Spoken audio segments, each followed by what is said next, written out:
Thank you. I managed not to fall, so step number 1 done. Good luck. Thank you.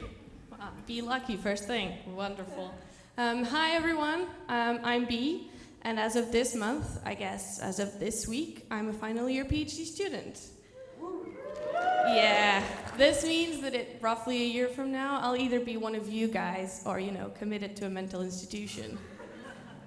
Or both. We'll see how it goes. I was asked to come here and be funny, so I'll aim for slightly amusing and just see the disappointment in your faces as if I'm meeting a panel of my supervisors. A little bit about myself. I moved from Portugal to Manchester roughly 3 years ago. Ooh, Portugal, got a woo! Oh, I'm excited. This is already great, already better than I expected. Definitely because of the weather, right? But as any new PhD student, as everyone that is arriving this week for the first time, I had reasonable expectations about what my PhD was gonna be like, right? I was gonna change the world. Get at least 1 Nobel Prize out of this project, and the easiest of all, get a stable and permanent job in academia as soon as I finish. Yeah. And then a couple of weeks later, reality kicks in, and this is when we realize that everything is crap. This is when you postdocs come in. You spot the depressed PhD student, you walk up to them, you tap their backs, you look into their eyes, and you say, "This is only gonna get worse." Because that's your role, that's what you do. You tell us the truth, the whole truth, and nothing but the truth. You defend the PhD students, you support us, not just work-wise, also emotionally. And I think I should add physically as well, because the postdoc was in the lab one day. I got viciously attacked by a wasp. I'm pinning this on him. But I want to tell you about the 3 main lessons that I learned with the postdocs in my life. So, okay, it works. So in the first few weeks, I have a computational background. I've never done experimental biology up until I come into this PhD. I'm at the Faculty of Biology. But I was going to do some experimental biology. I was going to go into the lab and do, get the lab coat, look all sciencey and things. And so I went, and my supervisor gave me a to-do list.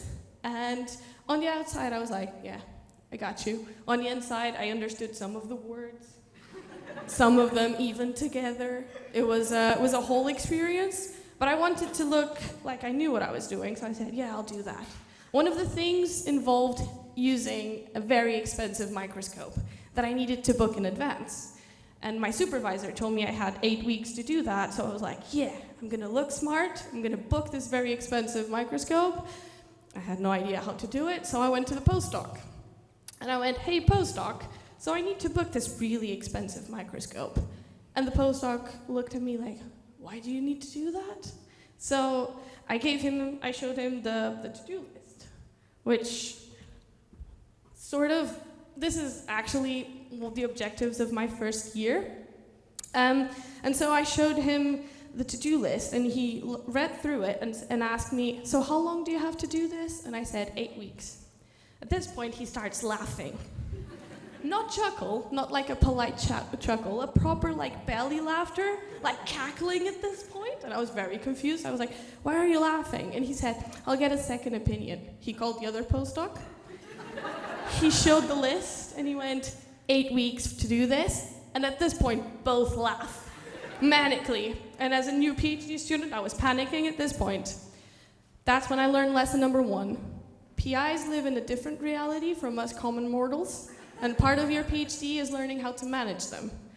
Because it turns out that this to-do list that he gave me 8 weeks to do, I would actually take 8 months.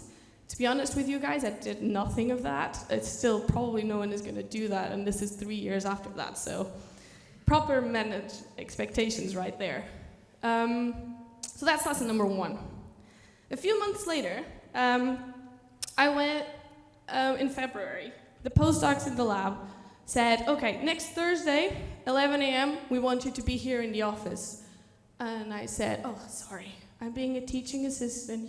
First year PhD student, being a teaching assistant. I was like, assisting, teaching, shaping the minds of the youths, all of that. And they were like, yeah, sure, just show up at 11. That's when we need you to be here. So, okay.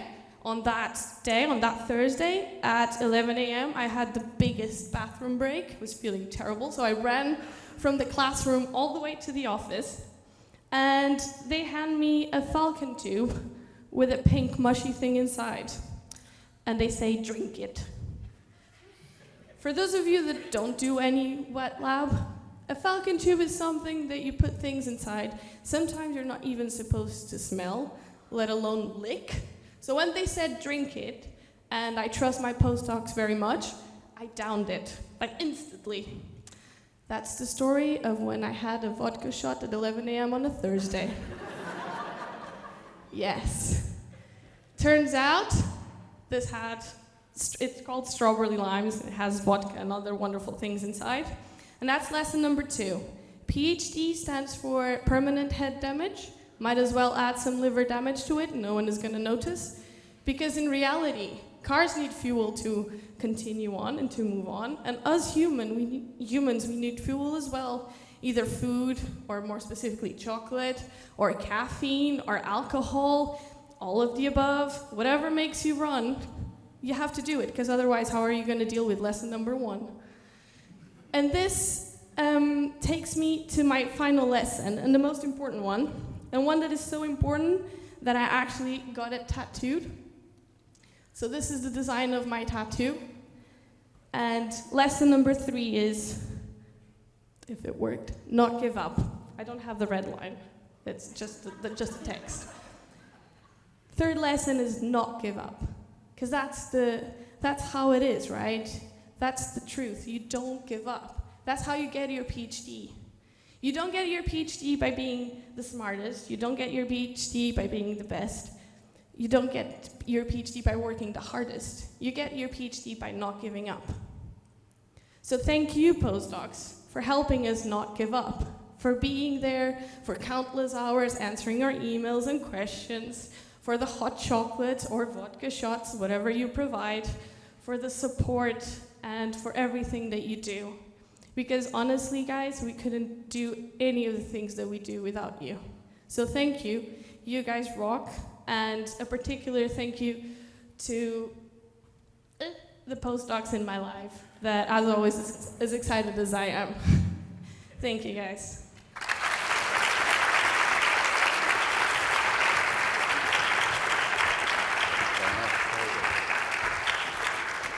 Be Costa Gomes, everyone. Another round of applause.